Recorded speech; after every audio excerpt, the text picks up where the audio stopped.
what socialism really means, and why it matters right now.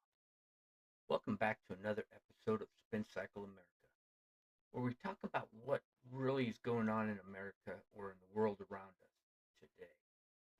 Today and this week, we are going to hit a little bit about history. Not many people really understand socialism, so we're going to talk about it. I'm your host, Todd, so let's get at it. Hey, everybody. Welcome to the very first episode of our new series on the real cost of socialism. I'm a Republican. I think everybody by now has probably realized that. I try to hit down the middle, but today I want to hit something a little bit home, okay? And like most of you, I'm watching parts of the Democratic Party shift further and further left, with more voices openly embracing socialist ideas. They promised equality, free stuff, and fairer system. But history and economics tell us a very different story. And that's kind of what we're going to hit going further into this week. This whole week, all 7 days, from now until next week, we're going to cover socialism. So today, we're going to start at the beginning. What socialism actually is, what it promises, and why we need to pay attention before it gains more ground here in America. Stick with me. This series is going to be an eye opener. So let's define socialism. Let let's be clear from the start. Socialism is an economic system where the government or the collective own and control the means of production, the factories, the land, the big businesses, the energy sector, and so on. So what do you own? Well, nothing really. You just work it. You work the land, you work the factory, you work the businesses, you work the energy, but you don't own it. The core idea comes from thinkers like Karl Marx. Private property and profit are the problem. Instead, the state should plan the economy and distribute the resources from each according to his ability, to each according to his need. So again, let me reiterate that and say that again. Distribute resources from each according to his ability and to each according to his needs. So I hope you got that. So you're going to get what you need according to your ability and according to your needs. So, but how would they know what my ability or what my needs are? So there are different flavors of socialism. So hardline authoritarian versions that we saw in the Soviet Union, Mao's China, and Cuba. Democrat, the democratic socialism that says we can get there through voting and gradual takeovers, and then socialist or social democracy, places like Sweden and Denmark that still run on capitalism with high taxes and welfare. A lot of people confuse the last one with real socialism. They are not the same. So the key test is this. Does the system heavily rely on central planning and government takeover or ownership in major industries? If yes, we're talking socialism. Now, supporters will often say that's not real socialism. Whenever it fails, so again, let me reiterate that. So supporters will often say that that's not socialism when it fails. So if it fails, it's not real socialism. Okay, well, we're going to talk about that. We're going to mention that here in just a little bit. But we keep seeing the same pattern repeat itself, regardless of the label. That's what this series is about. looking at the actual results, not the slogan. So the promise versus the track record. Socialism always sounds great on paper. I mean, a lot of things sound great on paper. It's like being a football coach. Hey, this play sounds great on paper until we put it into practice, and then it might not work.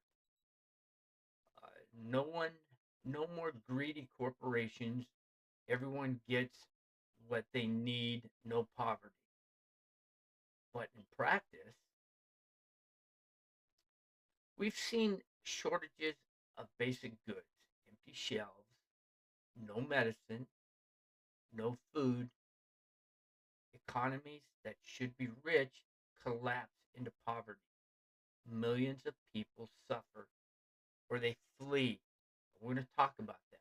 Here's one recent example: Venezuela. It had the world's largest oil reserve and was once the richest country in Latin America. Let me rephrase. It was once the richest country in Latin America. Then socialist policies, massive nationalization, price control, huge government spending kicked in. Today, it's humanitarian disaster with hyperinflation, widespread poverty, and millions of refugees. That wasn't caused by outside forces alone. It was policy. We'll go much deeper into Venezuela, the Soviet Union, Cuba, and others in future episodes. The point today is these aren't isolated accidents. There are structural reasons why this keeps happening. Why this matters in America today. So why talk about this now? Because we're seeing increasing support in parts of the Democratic Party for bigger government control, massive redistribution, and policies that move us closer to socialist thinking. Some openly call themselves democratic socialists. You see that in New York right now. The vote changed, shifted. New York. Everybody over there, the government is turning socialist over there. Ouch. Are you afraid yet? I think I am. Just a little bit. I want to keep the money I earn. I don't want to give it to anybody else. Bad enough I have to pay taxes. Taxes on things I shouldn't have to. I'm not saying every Democrat wants full socialism, but when ideas like government takeover of key industries or treating private success as inherently suspicious gain traction, we need to learn from history. That's what history's for. Apparently, we don't do a good job on this part, learning from history. People may not like or understand history,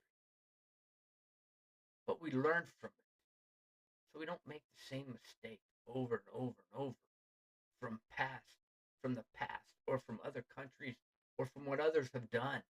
That's what history tells us. America's strength has always come from free enterprise, property rights, innovation, and individual opportunity. Those incentives built the most prosperous society in human history. When you weaken them, you slower growth, less innovation, and more dependency. So, in closing today, let's look. Socialism intentions may be compassionate, but good intentions don't override incentives, human nature, or basic economics. Over the next several episodes, we're going to examine the evidence, the calculation problems, the body count, the escape stories, and what it means for our country. If you want the truth about where these ideas lead, hit subscribe, and turn on notifications. Drop a comment. What worries you most about the shift towards socialism in America? Which topics should we cover next? Share this if you think people need to hear this or see this. And again, thanks for watching day one. I'll see you on the next episode where we dive into one of the biggest socialist experiments in history. Stay informed, stay free. God bless. See you all on the next episode of Spin Cycle America, and you all have an outstanding day.